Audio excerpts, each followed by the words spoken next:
මූල්‍ය ප්‍රතිපත්ති monetary police මූල්‍ය ප්‍රතිපත්ති වලින් වැදගත් වෙනවා ආර්ථික විද්‍යාව විෂයට වගේම ව්‍යාපාර අධ්‍යයන විෂයට. මූල්‍ය ප්‍රතිපත්ති මෙහෙවන්නේ ශ්‍රී ලංකා මහ බැංකුව. මිල ස්ථායීතාවය ඇති කිරීම. අරමුණින් මුදල් සැපයීම හා පොලි අනුපාතය පාලනය කිරීම තමයි මූල්‍ය ප්‍රතිපත්තිය ගැන හඳුන්වන්නේ. අපි බලමු ආර්ථිකයෙන් මිල ස්ථායීතාවය ඇති කරන්න ශ්‍රී ලංකා මහ බැංකුව තමයි මූල්‍ය ප්‍රතිපත්ති ක්‍රියාත්මක කරන්නේ. ආර්ථික මිල ස්ථායීතාවය ඇති කිරීමේ අරමුණේ මුදල් සැපයීම, කියන්නේ මුදල් ප්‍රමාණය, වගේම ද්‍රවශීලතාව සහ පොලි අනුපාතය, කියන්නේ මුදලේ පිරිවැය පාලනය කිරීම මූල්‍ය ප්‍රතිපත්තිය සිද්ධ වෙනවා. ඒ වගේම තවත් වචනයක් තියෙනවා රාජ්‍ය මූල්‍ය ප්‍රතිපත්තිය කියලා. රාජ්‍ය මූල්‍ය ප්‍රතිපත්තිය. රාජ්‍ය මූල්‍ය ප්‍රතිපත්තිය මෙහෙවන්නේ රජය. මූල්‍ය ප්‍රතිපත්තිය මෙහෙවන්නේ ශ්‍රී ලංකා මහ බැංකුව. රාජ්‍ය මූල්‍ය ප්‍රතිපත්තිය කියලා කියන්නේ රාජ්‍යයේ ණය, ඒ වගේම ආදාය, වියදම් කළමනාකරණය. රාජ්‍ය මූල්‍ය ප්‍රතිපත්තිය රාජ්‍ය වියදම් තියෙන, රාජ්‍ය ආදායම් තියෙන, රාජ්‍ය ණය කළමනාකරණය කිරීම. එතකොට ඒකෙන් සිද්ධ වෙනවා සාර්වත්‍රික අරමුණු ළඟා කර ගැනීම. දැන් සාර්වත්‍රික අරමුණු කියලා කියන්නේ පූර්ණ සේවා නීතිය, ආදායම් බෙදීමේ විෂමතාවය අවම කිරීම, උද්දමනයේ පාලනය කිරීම, ගෙවුම් යහපත් කිරීම, ඒ ආකාරයට ගන්න පුළුවන් විදේශ විනිමය අනුපාත ස්ථාවර පවත්වා ගැනීම, ආර්ථික වර්ධනය, තිරසාර සංවර්ධනය. රාජ්‍ය මූල්‍ය ප්‍රතිපත්තියෙන් තමයි සාර්වත්‍රික අරමුණු ඉටු කර ගැනීමට බලාපොරොත්තු වෙන්නේ රාජ්‍ය වියදම් ආදායම් ණය කළමනාකරණය කරමින්. මේ කතාව කරන්නේ මූල්‍ය ප්‍රතිපත්ති ක්‍රියාත්මක කරන්නේ ශ්‍රී ලංකා මහ බැංකුව. එනම් මූල්‍ය ප්‍රතිපත්තිය සහ රාජ්‍ය මූල්‍ය ප්‍රතිපත්තිය කියන දෙක. දැන් අපි බලමු මූල්‍ය ප්‍රතිපත්තිය. අර්ථකථනය කරන්නේ ආර්ථිකයේ මිල ස්ථායීතාවය, කියන්නේ උද්දමනය, පාලනය. ඇති කිරීමේ අරමුණේ මුදල් සැපයීම, මුදල් ප්‍රමාණය, ගන්න ද්‍රවශීලතාවය කියලා කියනවා. සහ පොලි අනුපාතය, මුදලේ පිරිවැය තමයි පොලිය පාලනය කිරීම. ඒ සඳහා ශ්‍රී ලංකා මහ බැංකුව අනුගමනය කරන මූල්‍ය ප්‍රතිපත්ති උපකරණ. ප්‍රධාන වශයෙන් තියෙනවා ප්‍රමාණාත්මක මූල්‍ය ප්‍රතිපත්ති උපකරණ. දෙක ගුණාත්මක මූල්‍ය ප්‍රතිපත්ති උපකරණ. කියන්නේ මේ මූල්‍ය ප්‍රතිපත්තිය මෙහෙවද්දී ශ්‍රී ලංකා මහ බැංකුව ප්‍රමාණාත්මක මූල්‍ය ප්‍රතිපත්ති උපකරණ පාවිච්චි කරනවා. ඒ වගේම ගුණාත්මක මූල්‍ය ප්‍රතිපත්ති උපකරණ භාවිතා කරනවා. ප්‍රමාණාත්මක මූල්‍ය ප්‍රතිපත්ති තියෙනවා මහ බැංකුව පොලි අනුපාතය, විවස්ථාපක සංචිත අනුපාතය, විවෘත වෙළඳපොළ කටයුතු. බැලුවොත් මහ බැංකුව පොලි අනුපාතය කියන්නේ මොකක්ද කියලා මේ මහ බැංකුව පොලි අනුපාතය කතා කරද්දී අපිට වැදගත් වෙනවා බැංකු පොලි අනුපාතය. බැංකු පොලි අනුපාතය. බැංකු පොලි අනුපාතය කියලා කියන්නේ ශ්‍රී ලංකා මහ බැංකුවේ වාණිජ්‍ය බැංකුව. ද්‍රවශීලතා ගැටලු මතුනහම ගන්න ණය වෙනුවෙන් අය කරන පොලිට අපි කියනවා බැංකු පොලි අනුපාතය. ඒ කියන්නේ අවසර ණය తీරන අවශ්‍ය වාණිජ්‍ය බැංකු ශ්‍රී ලංකා මහ බැංකුවේ ණය ගන්නකොට අය කරන පොලිට අපි කියනවා බැංකු පොලි අනුපාතය කියලා. එතකොට අපි මේ පොලි 12යි නේද? එතකොට අවසාන ණය දෙන අවශ්‍ය 12ක පොලියක් අය කරනවා වාණිජ්‍ය බැංකුවලින්. බැංකු පොලි අනුපාතය වැඩි කරොත් වාණිජ්‍ය බැංකු ණය ගැනීමට උනන්දු වෙන්නේ නැහැ. ඇයි? ණයවල තියෙන පිරිවැය තමයි පොලි වැඩි කිරීම. එතකොට මහ බැංකුවට අවශ්‍යයි නම් මිල ස්ථායීතාවය ඇති කරලා උද්දමනයේ පාලනය කරන්න මුදල් සැපයීම වැඩි අවස්ථාවේදී බැංකු පොලි අනුපාතකේ වැඩි කරනවා. මුදල් සැපයීම අඩු කරන්න ඕන නම් මුදල් සැපයීම වැඩි නම් ඒක අඩු කරන තමයි මහ බැංකු පොලි අනුපාතකේ වැඩි කරන්නේ. මුදල් සැපයීම අඩු කරන්න අවශ්‍යයි නම් මහ බැංකු අනුපාතය වැඩි කරනවා.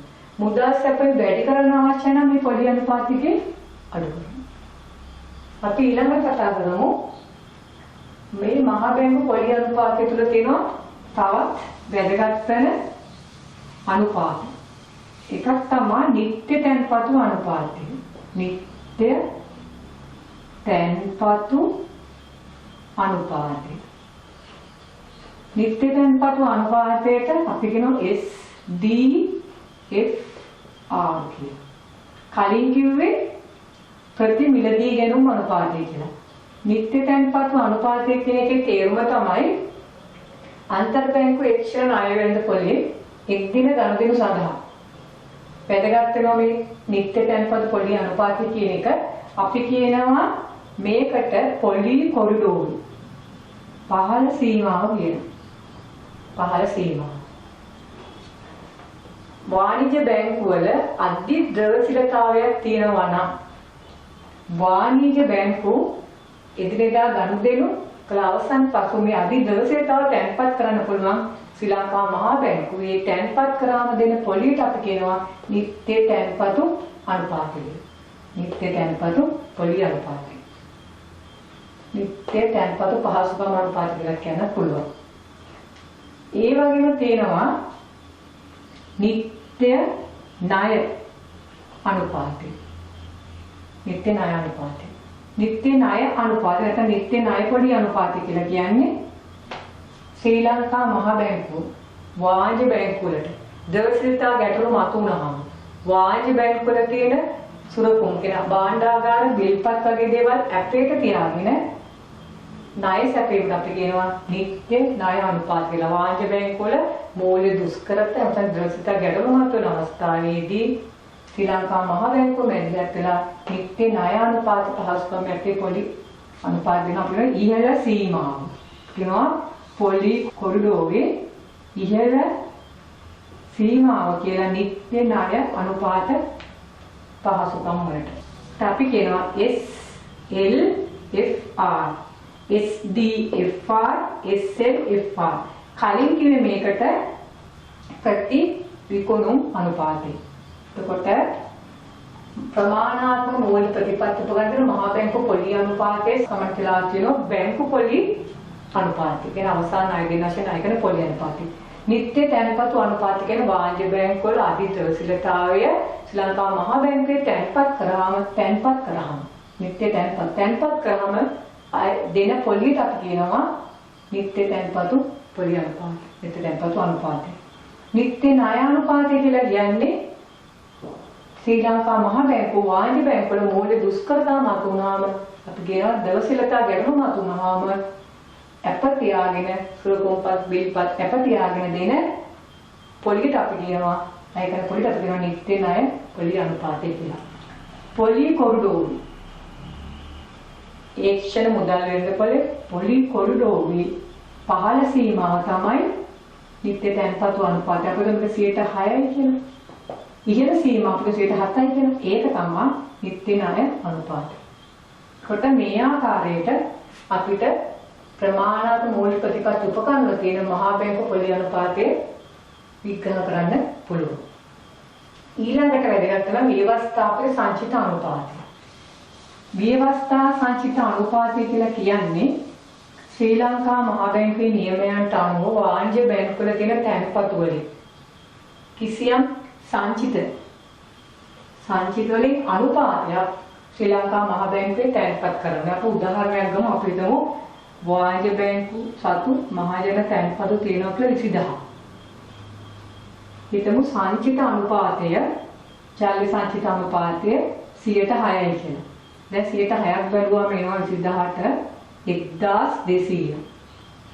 මෙන්න මේ 1200 තමයි මිලියන කියලා 1200 තමයි මිලියන වාණිජ්‍ය බැංකු ශ්‍රී ලංකා මහා බැංකුවේ ව්‍යවස්ථාපක සංචිත අනුපාත නියමයන්ට අනුව මේ ප්‍රමාණය තැන්පත් කරනවා. දැන් මේක අඩු කරනවා මේවා අපිට 18800. මෙන්න මේ ප්‍රමාණය ණය සපයන්න පුළුවන්. අධි සංචිත උපයෝගයෙන්. අපි හිතමු නැවතත් මිලියන 20000ක් තියෙනවා. සංචිත අනුපාතය 4 දක්වා අඩු වුණා කියලා. එතකොට අඩු වුණාම එන උත්තරේ මෙන්න 800ක්. එතකොට 800ක් දැන් ශ්‍රී ලංකා මහා බැංකුවේ තැන්පත් කළාම ඉතිරි ප්‍රමාණය වෙනවා 19200 මිලියන. මෙන්න මේ ප්‍රමාණය පුළුවන් ණය සපයන්න. දැන් පේනවා එහෙනම් 6දී ණය දෙන්න පුළුවන් 18800. සංචිත අනුපාතය අඩු කරා ව්‍යවස්ථාගත අනුපාතය අඩු කරා 4 දක්වා දැන් 19200 දක්වා ණය සැපීම වැඩිලා තියෙනවා. එහෙනම් අපිට මේකෙන් පේන දේ තමයි මොකද්ද? විචල්්‍ය සංචිත අනුපාතය අඩු කරාම රටේ මුදල් සැපයීම වැඩි වෙනවා. ඇයි? මේ මුදල් ණයට දෙනකොට ආර්ථිකයට එකතු වෙනවා. ඒ වගේ මේක වැඩි කරොත් වෙන්නේ මුදල් සැපයීම අඩු වෙනවා. ඊළඟට කරලා විවෘත වෙළඳපොළ කටයුතු. විවෘත නැත්නම් විවෘත වෙළඳපොළ කටයුතු. සක්‍රීය විවෘත වෙළඳපොළ කටයුතු කියලා මේක හැඳින්වෙනවා. ශ්‍රී ලංකා මහා බැංකුව සුරකුම්පා විවෘත වෙළඳපොළේ විකිණීම නැත්නම් අලෙවි කිරීම සහ නිරදී ගැනීම අපි කියනවා විවෘත වෙළඳපොළ කටයුතු කියලා. විවෘත වෙළඳපොළේ සුරකුම්පත් අලෙවි කිරීමක් සිද්ධ කරොත් අලෙවි කිරීමක් සිද්ධ කරොත් වාණිජ්‍ය බැංකුව මුලින්ම මේවා මිලදී ගන්නවා. මිලදී ගත්තාම අලෙවි කිරීම බලනවා ශ්‍රී ලංකා මහා බැංකුවෙන් අලෙවි කිරීම සිද්ධ වෙන්නේ. ඒකට මහා බැංකුවට එනවා වාණිජ්‍ය බැංකුවේ තියෙන සංචිත මුදල්. දවිසිරතර අතිරික්ත එනවා. අතිරික්ත සංචිත ප්‍රමාණය එනවා. ඒ එනකොට මොකද වෙන්නේ? වාණිජ්‍ය බැංකුව වලට මුදල් බැවීම අපහසු වෙනවා. මොකද මුදල් ප්‍රමාණය ශ්‍රී ලංකා මහා බැංකුව සුරකුම්පත් අලෙවි කිරීමේ කරපු නිසා අලෙවි කිරීමක් කරපු නිසා. එතකොට වාණිජ්‍ය බැංකුවල මුදල් අඩු වෙනකොට මහජනයා වාණිජ්‍ය බැංකුවල ණය ගන්න වෙනවා. ඒ මහජනයාට ණය දෙන්න වාණිජ්‍ය බැංකුව දවසිලතා නැහැ. එතකොට මුදල් සුගම අඩු වෙනවා. ඒ වගේම සුරකුම්පත් මිලදී ගත්තාම මිලදී ගන්නවා කියලා කියන්නේ මුදල් දීලා සුරකුම්පත් ශ්‍රී ලංකා මහා බැංකුවට එනවා. දැන් ඒක මොකද වෙන්නේ? වාණිජ්‍ය බැංකුවකට මුදල් ගලා යාම නිසා මුදල් සැපයීම වැඩි වෙනවා. මොකද මහජනයා වාණිජ්‍ය බැංකුවට මුදල් ගන්නවකොහම ගන්න වාණිජ්‍ය බැංකු ණය දෙන නිසා මහජනතා ණය ගත්තාම වෙන්නේ ආර්ථික මුදල් සැපයීම වැඩි වෙනවා. එහෙනම් පැහැදිලි වෙන්න ඕනේ සුරකුම්පත් අලෙවි කරාම මුදල් සැපයීම අලෙවි කරාම මොකද මුදල් සැපයීම අඩු වෙනවා.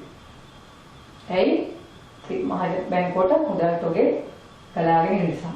මිලදී ගත්තාම වෙන්නේ මහා බැංකුව මිලදී ගන්න සුරකුම්පත් ටික අරගෙන සල්ලි දෙනවා වාණිජ්‍ය බැංකුවට. සල්ලි යනකොට මොකද වෙන්නේ? අපේ මුදල් අච්චු ගන්නවා මේ අවස්ථාවේ ගොඩක් වෙලාවට. එතකොට ආර්ථිකයේ මුදල් සැපයීම වැඩි වෙනවා. එහෙනම් විවෘත නැත්නම් විවෘත වෙළඳපොළ කටයුතු කර කියන්නේ සුරකුම්පත් අලෙවි කිරීම සහ මිලදී ගැනීම. අලෙවි කිරීම තුළින් මුදල් සැපයීමේ අඩු වීමක් වෙනවා. ඒක මූලික ප්‍රතිඵල සංකෝචනය සිද්ධ වෙනවා. ඒ වගේ මිලදී ගැනීමත් තුළින් මුදල් සැපයීම වැඩි වෙනවා. ආර්ථිකය. මේ ආකාරයට තමයි මූල්‍ය ප්‍රතිපත්ති උපකරණ වන ප්‍රමාණාත්මක මූල්‍ය ප්‍රතිපත්ති උපකරණ භාවිතයෙන් මුදල් සැපයීමට බලපාන්නේ. මුදල් සැපයීම අපි දන්නවා මිලස්ථායිකාරය කියලා කියන්නේ උද්දමනය යහපත් මට්ටම පවත්වා ගැනීම. ඒ සඳහා ගන්න උපකරණ තමයි ප්‍රමාණාත්මක සහ ගුණාත්මක කියලා අපි කතා කරනවා. අපි ඊළඟට බලමු ගුණාත්මක මූල්‍ය ප්‍රතිපත්ති කියන්නේ මොකක්ද කියලා.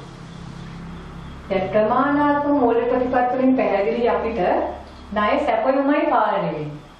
ණය සමස්තයෙන් පොදුවේ ණය සැපයීම පාලනය තමයි සිද්ධ වෙන්නේ. පොදුවේ ණය සැපයීම පාලනය තමයි ප්‍රමාණාත්මක මූල්‍ය ප්‍රතිපත්ති වල වෙන්නේ. ප්‍රමාණය ණය සැපයීම ප්‍රමාණය.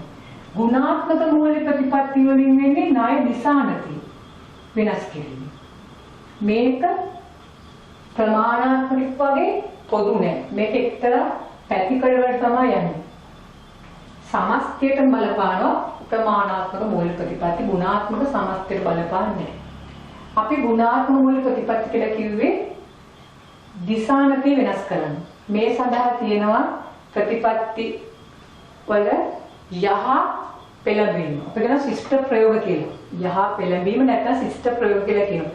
යහ පෙළඹීම කියලා කියන්නේ වාණිජ්‍ය බැංකු වලට උපදෙස් දෙන ශ්‍රී ලංකා මහා බැංකුව ආවාද කරනවා ප්‍රවේශම්කාරීව ණය සැපීමේදී අනුගමනය කරන්න කියලා. ණය සැපීමේදී ප්‍රවේශම්කාරී ප්‍රතිපත්ති වෙන ආවාද කරන උපදෙස් දෙනවා මේ විදිහට කරන්න කියලා. ඒ වගේම ණයවලදී කාසියාන්තික නියම කිරීමක් කරනවා. ඒ කියන්නේ අපි උදාහරණයක් ගත්තොත් අපි හිතමු කිසියම් පුද්ගලෙක් වාණිජ බැංකුවකට ගිහිල්ලා වාහනයක් ආනයනය කරන්න ණයවලට නිකුත් කිරීමක් කරන අවස්ථාවේදී ණයවලට කාශ්‍යාන්තිකය නියම කරනවා කියලා කියන්නේ අපි හිතමු ලක්ෂ 80ක වාහනයක් ගෙන්නන්න සූදානම් වන අවස්ථාවේදී වාණිජ බැංකුව කියනවා මේ ප්‍රමාණයක් මුදල් බැංකුවේ තැන්පත් කරන්න කියලා. එතකොට මොකද වෙන්නේ? ආනයන සීමා වෙනවා. ඒ කියන්නේ ආනයන සීමා වෙනවා කියලා කියන්නේ මුදල් තැන්පත් කිරීම අනිවාර්ය නිසා. සුඛෝභෝගී වගේ වාහන වලට, සුඛෝභෝගී භාණ්ඩ වලට මේ ණය විකාශයන්තික නියම කරා වෙන්නේ ආනයන අධහැරීමක් වෙනවා. මොකද නැත්නම් මුදල් සැපයීම වැඩිවීම සිද්ධ වෙන නිසා ගුණාත්මක ප්‍රතිපත්තියක් වශයෙන් අපි අඳුනාගන්නේ ණය විකාශයන්තිකේ නියම කිරීම. ඒ වගේම ගන්න පුළුවන් බැංකු ණය පාලනය කරන්න පුළුවන්. බැංකුවට පුළුවන් ණය තියෙන ණය ටික පාලනය කරලා අත්‍යවශ්‍ය තැන් වලට යොමු කරන්නත් පුළුවන්. දැන් ණය සඳහා උපරිම කාල සීමා නියම කරන්න පුළුවන්. ඒ උපරිම කාල සීමා නියම කරනවා කියලා කියන්නේ ණය ගත්තම අවුරුදු 2ක් නැත්නම් 3කින් ගෙවන්න කියලා වාණිජ බැංකුව ප්‍රකාශ කරන්න පුළුවන් ණය පිළිබඳ උපරිම සීමා. ඒ ආකාරයට ගන්න පුළුවන් ණය ශීර්ෂ පිළිබඳ උපරිම සීමා නියම කිරීම. ඒ කියන්නේ ආයෝජනය, වෙළඳාම, ආනයන ආදේශන වගේ කිසියම් කර්මාන්තයකට කිසියම් දිනකට කියන ශේෂ ඉක්මවා ණය දීම ප්‍රතික්ෂේප කරනවා. දැන් ණය නොදීම. ණය නොදීම නියම කරන්න පුළුවන්. ඒ කියන්නේ ණය ශීර්ෂ පිළිබඳ උපරිම සීමා නියම කරන්න පුළුවන්. ඒකට අපසුරකෝ වෙනස් කිරීම කරන්න පුළුවන්. ඒ කියන්නේ අත්‍යවශ්‍ය වගේවට අප අඩුවේ. අනවශ්‍යවට අප වැඩිපුර ඉල්ලා සිටින්න පුළුවන්. ඒ වගේම වර්ණාත්මක පොලි අනුපාත නියම කරනවා. වර්ණාත්මක පොලි අනුපාත කියන්නේ තෝරාගත් ප්‍රමුඛතා අවශ්‍යතා කියන වල පොලි අනුපාත අඩු කරලා අනවශ්‍ය දේවල්ට පොලි වැඩියෙන් අය කරලා වර්ණාත්මක පොලි අනුපාත නියම කිරීම වගේ දේවල් ඉෂ්ට කරගන්න පුළුවන් ගුණාත්මක මූල්‍ය ප්‍රතිපත්ති උපකරණ යටතේ. උසස් පෙළ ශිෂ්‍යයින්ට ව්‍යාපාර අධ්‍යයනය සහ ආර්ථික විද්‍යා විෂයන් දෙකටම වැදගත් වෙන මේ මාතෘකාව මූල්‍ය ප්‍රතිපත්ති වල නිර්වචනය කරගෙන ඉන්න ඕනේ. කියන්නේ ආර්ථිකයේ මිල ස්ථායත ඇති කිරීමේ අරමුණේ මුදල් සැපයීම, මුදල් ප්‍රමාණය නැත්නම් දරසිතාවය කියලා කියන සහ පොලි අනුපාතයේ මුදලේ පිරිවැය පාලනය කිරීම. ඒතර මූල්‍ය ප්‍රතිපත්ති මෙහෙවන්නේ ශ්‍රී ලංකා මහ බැංකුව. රාජ්‍ය මූල්‍ය ප්‍රතිපත්ති මෙහෙවන රාජ්‍ය එකක් දැනගෙන ඉන්න ඕනේ. ඊළඟට මූල්‍ය ප්‍රතිපත්ති සහ රාජ්‍ය මූල්‍ය ප්‍රතිපත්ති වෙනස දැනගෙන ඉන්න ඕනේ. රාජ්‍ය මූල්‍ය ප්‍රතිපත්ති කියන්නේ ආදායම් වියදම් ණය කළමනාකරණය හැසිරවීමේ කාර්යභාරයට අපි කියනවා රාජ්‍ය මූල්‍ය ප්‍රතිපත්ති කියලා.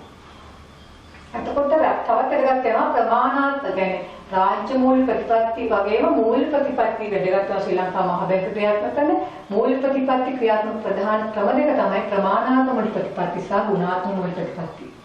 ඒ සඳහා භාවිතා කරන උපකරණ තමයි මහ බැංකුව පොලි අනුපාතය, ඊවස්ථාපිත සංචිතානුපාතය, විවට වෙළඳපොළ කටයුතු වැඩගත් වෙනවා. ශිෂ්‍යයන් දැනගෙන ඉන්න ඕනේ මහ බැංකුව පොලි අනුපාතයේ කාරණා බැංකු පොලි අනුපාතය. බැංකු පොලි අනුපාතයේ අවසාන ණය දෙන්න අවශ්‍ය ශ්‍රී ලංකා මහ බැංකුව වාණිජ බැංකුව ණය දීමේදී අය කරන පොලි. මේක වැඩි කිරීමේ මුදල් සැපයීම අඩු කරන්න පුළුවන්. ඒ වගේම වැදගත් වෙනවා අපිට නිත්‍ය තැන්පතු අනුපාතය. නිත්‍ය තැන්පතු අනුපාතය කියලා කියන්නේ අධික ද්‍රව්‍යශීලතාවයක් තියෙන අවස්ථාවේදී වාණිජ බැංකුවලට එම තැන්පතු ශ්‍රී ලංකා මහ බැංකුවේ තැන්පත් කරාම ලැබෙන පොලි. නිත්‍ය ණය අනුපාතය කියලා කියන්නේ ශ්‍රී ලංකා මහ බැංකුව වාණිජ බැංකුවලට මූල්‍ය ද්‍රව්‍යශීලතා ගැටලු තියෙන අවස්ථාවේදී ණය දීමෙන් අය කරන පොලි. කියන්නේ අප තියාගෙන භාණ්ඩාගාර බිල් ඔබේ දේවල් අපිට තියාගෙන දින ණය සඳහා කරන පොලි තමයි නිත්‍ය ණය පොලි අනුපාත කියලා කියන්නේ. ඊළඟට විවස්ථාපිත සංචිතානුපාතය කියලා කියන්නේ වාණිජ බැංකුව සතු මහජනයාගේ තැන්පතු පදනම් කරගෙන ශ්‍රී ලංකා මහ බැංකුවේ තැන්පත් කළ යුතු විවස්ථාපිත සංචිත අවශ්‍යතාවය. ඊළඟට ඉවරට වෙළඳපොළ කටයුතු කියන්නේ විවෘත සුළුපත් මිලට ගැනීම, ද්‍රව්‍ය කිරීම, විනාශ කිරීම කියන කටයුතු. ගුණාත්මක මූල්‍ය ප්‍රතිපත්ති කියලා කියන්නේ ප්‍රමාණාත්මකයෙන් වෙන්නේ ණය සැපයීම සීමා කිරීම. ගුණාත්මකයෙන් වෙන්නේ දිශානතිය විනාශ කිරීම. ඒ කාරණා ටික තමයි අනිවාර්යයෙන්ම දැනගෙන ඉන්න ඕනේ. දැන් ශිෂ්‍යයන්ට පුළුවන් මේ ආකාරයට පොතේ කියන්නේ සාරාංශයක් දාගන්න ණය උපකරණය ඊට මුදල් සැපයීමට කරන බලපෑම කියලා. මේ පදන මුදල් සැපයීමට කරන බලපෑම කියලා. ඒක දාන්න පුළුවන් අපිට මහා බැංකු පොලි අනුපාතය තමයි උපකරණය. ඒක වැඩි කරොත් මොකද වෙන්නේ? මුදල් සැපයීම අඩු වෙනවා. ඒක පැත්තක් බලලා ව්‍යවස්ථාක සංස්ථානුපාතය. ව්‍යවස්ථාක සංස්ථානුපාතය අඩු කරොත් වෙන්නේ මුදල් සැපයීම වැඩි වෙනවා. විවට වෙළඳපොලේ සුරකුම්පත් බිලට ගත්තොත් වෙන්නේ මුදල් සැපයීම අඩු වෙනවද වැඩි වෙනවද? අලෙවි කරාම වෙන්නේ මුදල් සැපයීම විකුණුවාම වෙන්නේ අඩු වෙනවා. මිලදී ගත්තම වෙන්නේ වැඩි වෙනවා. ඒ මිලදී ගත්තම වැඩි වෙනවා කියන්නේ මිලදී ගත්තම වාණිජ බැංකුවට මුදල් ගලාගෙන යනවා. ව්‍යාපාරාධිපතිනේ ප්‍රශ්න පත්‍රයේ හිස්තැන් ප්‍රශ්න කියන තැන්වලදී අහලා තිබ්බා විවට වෙළඳපොලේ සුරකුම්පත් ශ්‍රී ලංකා මහා බැංකුව අලෙවි කළ අවස්ථාවේදී හිස්තැන් මොකද හිස්තැන් වෙන්නේ මුදල් සැපයීම අඩුයි. අලෙවි කරාම මුදල් සැපයීම අඩු වෙනවා. කොහොමද මුදල් සැපයීම අඩු වෙන්නේ? ළමයිලා කොහොමද මුදල් සැපයීම අඩු වෙන්නේ කියලා අලෙවි කරාම. අලෙවි කරාම මුදල් සැපයීම අඩු වෙන්නේ මහා බැංකුවට එනවා මුදල් සුරකුම්පත් යනවා වාණිජ බැංකුවට. මුදල් ගලා එන නිසා වාණිජ බැංකුවේ දරසිරතාවය අඩුයි. දැන් ණයමවන්න බැහැ. මේ කාරණේ මත මතක තියාගන්න ඕනේ. ශිෂ්‍යයන් ගොඩක් වෙලාවට වරද්දන ශිෂ්‍යයන් හිතන්න ඕනේ ශ්‍රී ලංකා මහා බැංකුව පැත්තෙන් හිතන්න. අලෙවි කරාම මොකද වෙන්නේ කියලා. මෙන්න මේ ආකාරය තමයි අපිට මූල්‍ය ප්‍රතිපත්ති වල වැදගත්කම පැහැදිලි කරන්න පුළුවන්. මූල්‍ය ප්‍රතිපත්ති ආර්ථිකයේ මිල ස්ථායීතාවයට බෙහෙවින් වැදගත් වන නිසා ශ්‍රී ලංකා මහා බැංකුව ශාල වශයෙන් මේ සඳහා කැපවීමෙන් කාර්යවල නියුත වෙනවා. අපි දන්නවා ව්‍යවස්ථාපිත සංස්ථා අනුපාතය අදාළ තැන්වලදී අඩු වැඩි වීම කරනවා. ඒ කියන්නේ ආර්ථිකයේ මුදල් වැඩි කරන්න ඕන 4% වගේ නැත්නම් ඒක තව 3ට වගේ තවත් අඩු කර ගිහිල්ලා මුදල් සැපයීම ආර්ථිකයට මුදල් සපයන්න පුළුවන්.